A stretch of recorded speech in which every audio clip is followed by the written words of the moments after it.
Hello लियो, आज हम देखने वाले हैं कि आपके लव लाइफ का वे फॉरवर्ड क्या है, क्या होने वाला है इस महीने, किस डायरेक्शन में जा रहा है। आज हम देखेंगे आपके पर्सन के ट्रू इंटेंशंस, फीलिंग्स, एक्शंस इस महीने।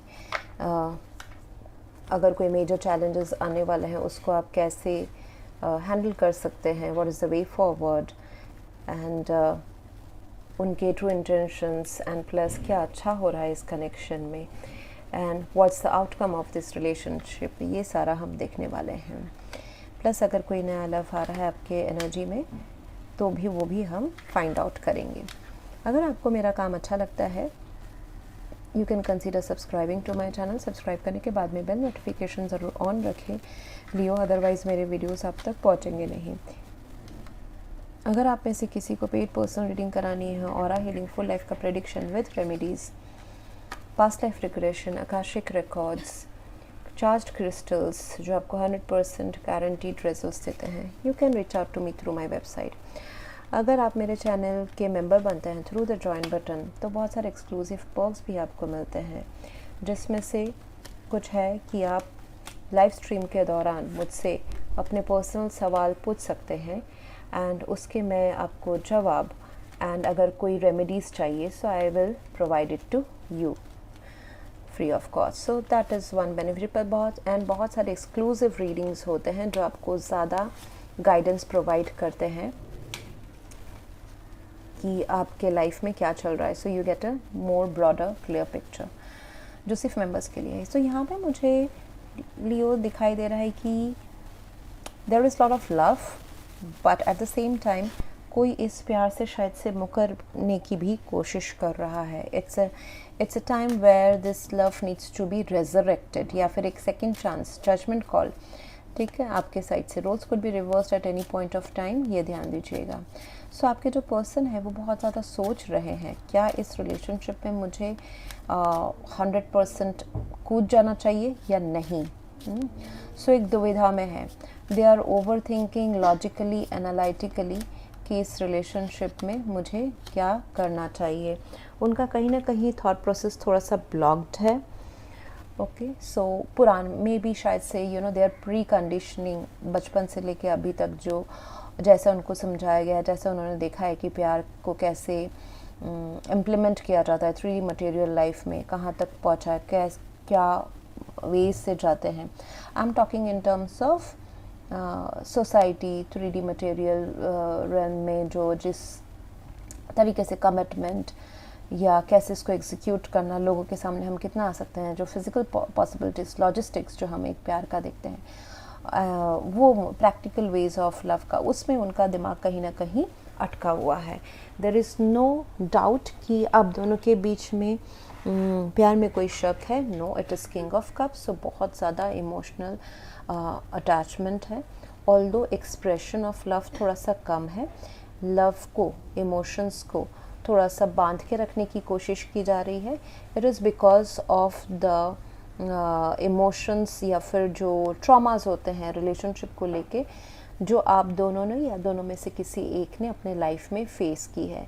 It doesn't have to be only romantic love, it can be childhood traumas, एक dysfunctional family, parents and child के बीच का conflicts, it can be anything, it can be coming from anything जो emotional traumas है। So यहाँ पे मुझे दिख रहा है कि expression of love is less, although there is deep emotions. And यहाँ पे आपके पर्सन सोच रहे हैं कि इसमें मैं कूदूँ कि नहीं कूदूँ। If I want to be in the relationship, I need to restart, I need to take a risk and I need to fall in love. तो वो लॉजिस्टिकली, एक्चुअली प्रैक्टिकली उनको कहीं ना कहीं कुछ रोक रहा है। ओके, उनका लॉजिकल दिमाग, एनालिटिकल दिमाग उनको रोक रहा है, यानी कि सिर्फ प्यार के अलावा other factors are also there which is impacting your relationship. यहाँ पे जैसे कि किसी एक का फैमिली होना, दूसरे का नहीं होना, ऐसा भी सिचुएशन हो सकता है जो इस रिलेशनशिप में रिस्क लेने से आपके पर्सन को रोक रहा है। And yes, it is a risk. ये उनका प्यार मुकम्मल हो भी सकता है, सुख मिल सकता है, या उनको लगता है कि यहाँ पे मेरा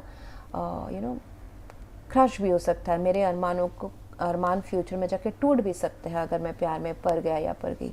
सो ये सारा सोचा जा रहा है उनके साइड से। सो दे आर स्टक लॉजिकली अगर देखा जाए तो। यहाँ पे आप दोनों को ही एक ओपन माइंड रखने की ज़रूरत है, रिस्क लेने की ज़रूरत है। जैसे कि पॉजिटिवली हम कुछ देखिए, रिस्क तो हर जगह ही है, चाहे वो जॉब हो, बिजनेस हो, प्यार हो, रिश्ता हो, शादी हो। You can never be 100% sure कि इसमें आपको खुशी मिलने वाली है या फिर अगर दुख मिलने वाला है। आपको वो जर्नी जी के ही पता चलता है कि इसका रिज़ल्ट आउटकम क्या है बाद में जाके। सो यहाँ पे इसलिए ओपन माइंड रखना बहुत ज़्यादा इम्पॉर्टेंट रहेगा। आपके जो आप दोनों शायद से काफ़ी डिफ़र करते हैं एक दूसरे से, जैसे कि मैंने कह दिया ना, one person could be surrounded with responsibilities of family, ऐसा हो सकता है। The other person may be minding their own business, career, ऐसा हो सकता है। सो एक्सपेक्टेशंस एंड पास्ट में जैसे आपके इंडिविजुअल लाइफ में रिश्ते या लोग रहें, उससे काफ़ी ये डिफ़र करता है। So it actually seems like कि अरे ये क्या हो गया, मतलब ये पर्सन तो मेरे टाइप के हैं ही नहीं, मैंने ऐसे कभी पर्सन को तवज्जो पास्ट में दिया ही नहीं है। But now there is some kind of bond जो आपको, इमोशनल बॉन्ड जो आप दोनों को लिंक अप करता है, एंड इस वजह से इस रिश्ते में को एक चांस देना ज़रूरी है। आपके साइड से Leo, again roles could be reversed at any point of time, वो ध्यान दीजिएगा। आप अपने सोल के आवाज़ को सुनना चाहते हैं, लेकिन उसमें क्वेश्चन मार्क भी है। मतलब अगर आपका सोल बोल रहा है कि चलो एक इस प्यार में let's involve, let's get in, let's put efforts, तो आपका मन आपको रोक रहा है, लेकिन आपका सोल कॉलिंग बोल रहा है कि गिव इट चांस। कहीं ना कहीं ऐसा भी हो सकता है कि ये आपके लाइफ में सेकंड चांस हो इस पर्सन के साथ में, या फिर कुछ ऐसा हुआ है आप दोनों के बीच में जिस वजह से एक पर्सन ने अपना पैर पीछे हटा लिया था। So somewhere could be from your side कि आपने इमोशनल विड्रॉल कभी ना कभी किया है इस रिश्ते से या फिर इस पर्सन से। प्यार रहने के बावजूद भी आपने इमोशंस को विड्रॉ किया है, एंड अभी वो विड्रॉ करने में भी खुशी नहीं है, इट्स नॉट फुलफिल्ड। ओके, आपको पता है कि ये person, this person was worth taking the risk for, and कुछ पास्ट में अगर जमा नहीं है, इस टाइम जम सकता है। So there is a resurrection. जैसे पास्ट में इस रिलेशनशिप को लिया गया है, उस अप्रोच किया गया है, उससे थोड़ा डिफरेंट तरीके से अपने तौर तरीके, अंडरस्टैंडिंग, वैल्यूइंग दिस पर्सन, उसको बदलने की ज़रूरत है। नए तरीके से एक नया रास्ता चुनने की ज़रूरत है इस प्यार को आगे बढ़ाने के लिए। यहाँ पे अच्छा ये रहेगा कि इसमें रोमांस लाया जाए, फ्यूचर को मद्देनज़र, फ्यूचर के अच्छे टाइम आने वाले हैं उसको मद्देनज़र रखते हुए इस प्यार को मौका दिया जाए। रोमांस, पीसफुलनेस, देखिए ये घोड़ा वाइट है तो शांति, बहुत ज़्यादा क्या बोलते हैं, हाई एनर्जी नहीं लाके शांतिपूर्वक स्टेप बाय स्टेप इस प्यार को आगे बढ़ाया जा सकता है, and let's see what happens, उस एटीट्यूड से बढ़ाया जा सकता है। क्योंकि आप दोनों ही इमोशनली एक दूसरे के साथ मैचअप करते हैं, बट प्रैक्टिकली कितना पॉसिबल है ये रिलेशनशिप निभाना, उसमें जाके ये क्वेश्चन मार्क हो सकता है। इसके आगे के जो कार्ड्स हैं कि क्या ज़्यादा चैलेंजेस आने वाले हैं, उसको आप कैसे डील करोगे, क्या कोई नया लव आ रहा है, इस पर्सन के ट्रू इंटेंशंस एंड एक्शंस क्या रहेंगे, एंड इस महीने बेस्ट पॉसिबल रोल जो आपको प्ले करना चाहिए इस रिश्ते में, इस रिश्ते के जो भी होने वाला है, what ever is the outcome, उसको फैसिलिटेट करने के लिए यूनिवर्स के द्वारा वो क्या रहने वाला है, ये हम देखेंगे पार्ट 2 में।